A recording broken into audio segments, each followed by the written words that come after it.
అమ్మ, రాజశ్యామల యాగం పూజలు చేసుకుంటాం వల్ల ప్రజలకు ఏ రకమైన ఉపయోగం ఒకసారి చెప్పండి అమ్మా మీరు. అందరికీ నమస్కారం అండి. ఓం నమ శివాయం. ఈ రాజశ్యామల హోమం చేయించుకోవడం వల్ల శత్రుపీడలు అనేవి తొలగిపోతాయండి. ఆరోగ్యపరంగా, ధనపరంగా, వ్యాపారపరంగా కూడా అంతా బాగుంటుంది. శత్రువులు అనేవాళ్ళు ఉంటారు కదండి, వాళ్ళు మిత్రులుగా కూడా మారే అవకాశం ఉంటుంది. సో అందుకోసం రాజశ్యామల హోమం చేయించుకోవడం వల్ల చాలా మంచిదండి.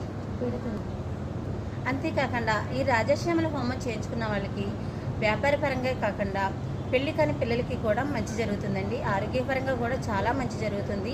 అనుకోని పనులు ఏమన్నా జరగాల్సినవి ఉన్నాయనుకోండి, ఈ హోమం చేయించుకోవడం వల్ల ఆ పనులు కూడా జరిగే అవకాశం ఉంటుందండి. అమ్మ, చేయించుకున్న వాళ్ళు లేని అనుభవాలు చెప్పారా? ఈ 2 రోజుల్లో కూడా ఈ కార్యక్రమంలో పాల్గొన్న భక్తులందరూ కూడాను మేము అనుకున్న పనులు జరిగాయని అని చాలా ఆనందంగా, చాలా సంతోషంగా చెప్పడం కూడా జరిగిందండి.